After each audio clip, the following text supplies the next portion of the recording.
Shalom Bapak Ibu, kembali lagi bersama dengan saya Petrus Manusia. Dalam kesempatan yang baik ini kembali saya menayangkan dialog seorang edis TV dengan Pak Somantri.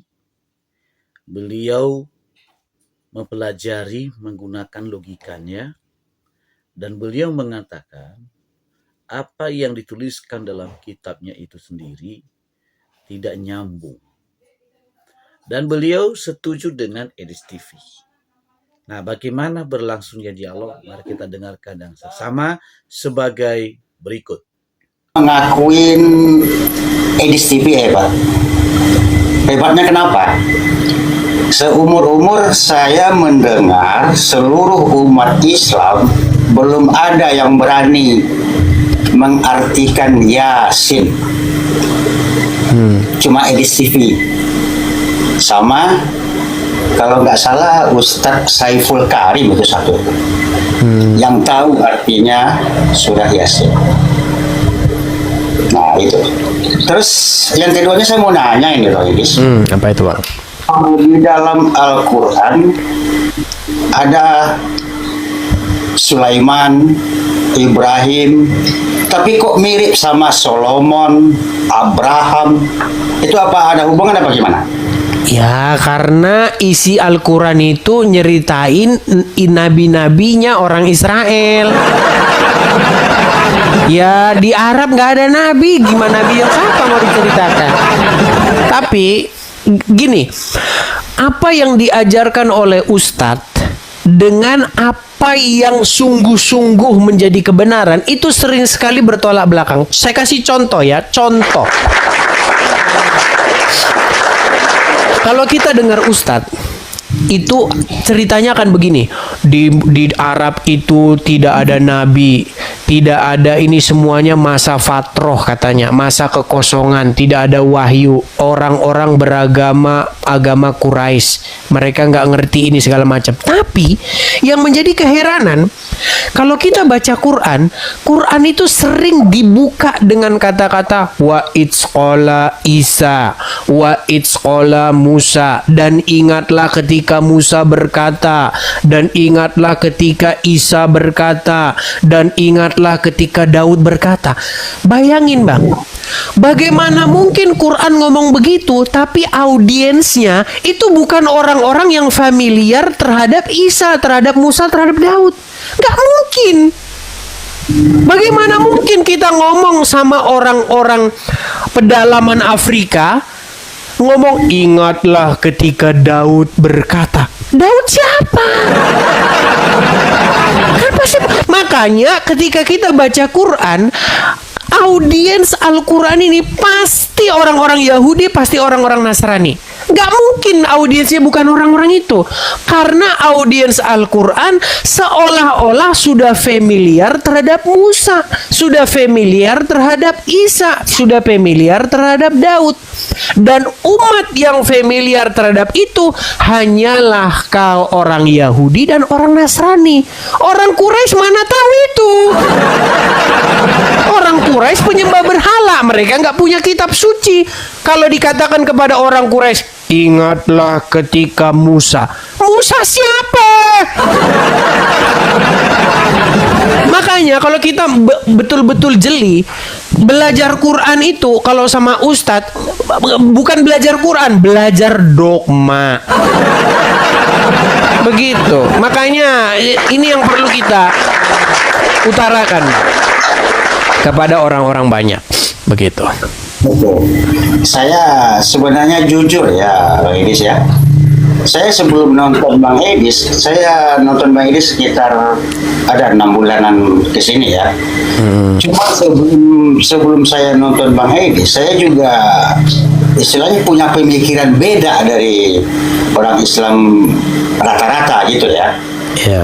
Ya, kalau menurut saya sih memang benar kata Bang Edis itu memang benar. Banyak yang nggak nyambungnya isi Al-Quran sama yang dah terjadi sama buat umat Islam gitu. Ya. Nah, sebenarnya saya kasih contoh. Silakan. Di dalam Al-Quran, Nabi Muhammad naik ke langit ketujuh diperintah sama Allah sholat 50 kali. Itu bukan dalam Quran. Itu dalam cerita-cerita hadis. Cerita hadis, oke. Nah, yang jadi pemikiran sama saya, Muhammad naik dikasih Tuhan 50, turun ketemu malaikat Jibril, minta ditawar naik Ketemu lagi. Musa. Ketemu Musa. Musa. Ya, jadi ketemu Musa, terus Musa bertanya, "Wahai Muhammad, berapa kali kamu disuruh sholat?" 50 kali. Balik, katanya. Ya. Tawar. Nah, ditawar jadi 45. Balik lagi, ketemu Musa. Udah berapa Muhammad? 45. Masih kebanyakan. Balik lagi. Pokoknya dibikin ke oplet dia. Nah, itu cerita-cerita dalam hadis. Silakan lanjut ya. Jadi kesimpulan saya, Tuhan itu kan pencipta manusia. Kalau Tuhan pencipta manusia, otomatis Tuhan itu tahu kan kemampuan manusia. Betul. Nah, sekarang Tuhan menguji dulu, dikasih 50 sholat sehari semalam. Sementara Tuhan tahu kemampuan barang bikinannya. Makanya menurut saya pada waktu itu Allah itu lagi bercanda. Loh, kenapa? Ini serius loh. Karena begini, coba dalam satu kali sholat berapa banyak waktu yang habis? Ambil air wudhu, betul? Berangkat ke masjid, bla bla. Kita bikinlah dalam satu kali sholat dari mulai angkat bangunin badan sampai ambil sampai pulang ke rumah. Kita bikin 15 menit atau 10 menit lah, gitu. 10 menit kali 50, udah berapa menit? 24 jam manusia tidak mungkin tidak tidur, betul. Dalam satu hari manusia tidur kurang lebih 7 jam. Kapan kerjanya? Kapan nyuci piring? Kapan nyeboin anak? Ini waktu Allah suruh sholat 50 kali, serius atau bercanda? Begitu. Makanya memang Bang, kalau dipikir-pikir, memang cerita-cerita tentang Muhammad itu banyak cerita-cerita fiktifnya. Makanya sekarang banyak cendikiawan orang-orang terpelajar Islam itu sudah melakukan rekonstruksi. Mun'im Siri, dia orang Madura, itu salah satu muslim tapi pinter dia. Dia menulis satu buku yang berjudul Islam Revisionis. Jadi mulai memikirkan ulang apa sebenarnya yang dinarasikan oleh agama Islam dan apa yang dinarasikan oleh para pengkhotbah dongeng gitu. Jadi kita harus benar-benar apa yang sungguh-sungguh Islam ajarkan dan apa yang orang-orang ajarkan tentang Islam tapi yang bumbu-bumbu dongeng. Saya rasa semua orang pasti pengen Islam yang betul-betul Islam yang ajarkan. Bukan yang guru-guru ustadz-ustadz dongengkan. Gitu, Bang. Terima kasih, Bang. Saya pernah dengar siarannya Bang Edis pernah ngomong, bisa jadi Muhammad ini ada dua, Muhammad yang baik sama Muhammad yang jelek. Pernah Bang Edis ngomong begitu kan? Ya, jadi kalau kita betul-betul merujuk kepada sosok Muhammad yang di dalam Quran, Muhammad tuh hanya disebut 4 kali. Hanya 4 kali. Nah, sosok Muhammad ini merujuk ke siapa sebenarnya? Nah, ini saya belum mau bicarakan di sini karena nanti ini akan kontroversi dulu. Tapi yang jelas, sosok-sosok di dalam Quran yang dikatakan tentang Muhammad itu sebenarnya tafsiran-tafsiran orang bahwa itu Muhammad gitu. Karena kalau betul-betul menyebut kata Muhammad itu hanya 4 kali. Yang lain itu disebut nabi, wahai nabi, ya ayuhan nabi, wahai nabi. Nah, kata nabi ini ditafsirkan oleh orang sebagai Muhammad. Begitu. Itu panjang, agak sedikit dalam. Cuman kalau tema itu saya khusus lah sama orang-orang yang agak-agak ini. Kalau yang masih awam-awam jangan dulu. Sedangkan yang ringan aja mereka udah kejang, apalagi yang berat. Begitu, Bang. Sebenarnya Bang Edis ya, saya udah 6 bulan ini mengikuti Bang Edis ya. Kalau menurut saya, muslim-muslim yang naik, bukannya dia nggak ngerti, bukannya dia bego, bukannya apa, enggak ya. Cuman menurut saya sebelum kenal sama Bang Ebi, saya juga pernah ngobrol-ngobrol masalah ini. Cuman jawaban yang orang-orang yang mengerti agama itu jawabnya apa? Agama tidak bisa pakai logika, gitu jawabnya. Jadi, setiap Bang Edis ngomong di sini, mereka memang yang Bang Edis bilang itu nyata, kebenaran, cuman dia nggak bisa memakai logika. Nah, sementara banyak ustadz-ustadz yang ngomong, yang ngejawab ke saya, agama itu tidak bisa pakai logika, itu kuasa Allah katanya. Itu. Ya. Hanya Iya. setiap Bang Edis debat sama orang Muslim, ya pasti mentok. Ya, itulah Bang ya. Jadi memang harus kita bedakan mana yang sungguh-sungguh mencari kebenaran, mana yang hanya ikut-ikutan dogma.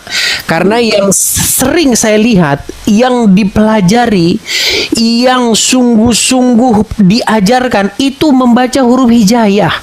Dari kecil sampai besar. Ini bacanya bukan tak, sa, bukan ab. Itu aja yang dibahas. Dari dulu yang dibahas membaca huruf hijaiyah, bagaimana tanwin ketemu ini, nun mat ini apa ketemu ini, bacaannya bagaimana, kol-kolannya bagaimana, itu. Makanya pinter banget kalau soal baca membaca, tapi pemahaman zong. Begitu. Karena sudah dicekokin, baca satu huruf dapat pahala masuk surga. Masa baca huruf Arab masuk surga? Gimana jalan ceritanya? Jadi yang saya lihat di sini ada pembentukan sebuah pemahaman bahwa huruf Arab itu suci, mulia, di surga nanti berbahasa Arab, doanya bahasa Arab, apa-apanya Arab. Kita udah dijajah dengan pengertian-pengertian yang kayak begitu.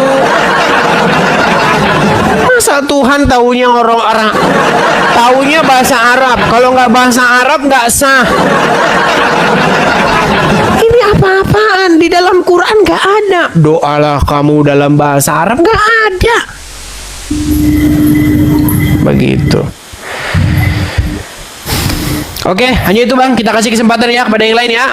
Oke, terima kasih banyak Bang Edis ya. Sama-sama Bang. Saudara, tadi kita telah mendengarkan Pak Somantri membeberkan semuanya. Beliau bertanya kenapa di dalam Al-Quran ada Sulaiman, ada Ibrahim, ada Daud. Ini kan sebetulnya nabi-nabi orang Yahudi. Nah, Edis TV menjawab ya dengan tuntas. Nah, sehingga akhirnya pun juga seorang Somantri ini menggunakan logikanya. Dan yang paling pas, baik secara logika maupun keimanan, adalah ajaran Kristen, ajaran Yesus. Karena sampai hari ini tidak ada seorang pun yang membantah atau meniadakan apa yang dilakukan oleh Yesus. Secara moral, dia tidak bercacat. Ya, secara hukum tidak pernah bersalah. Meskipun dihukum, tapi yang menghukum pun mengatakan, saya tidak menemukan kesalahan yang ada padanya.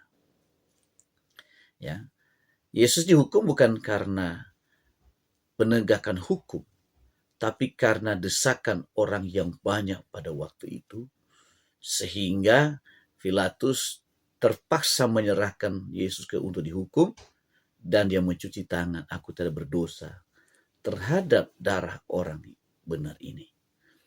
Nah, demikianlah tayangan saya kali ini. Sampai ketemu di tayangan selanjutnya. Tuhan Yesus memberkati. Shalom.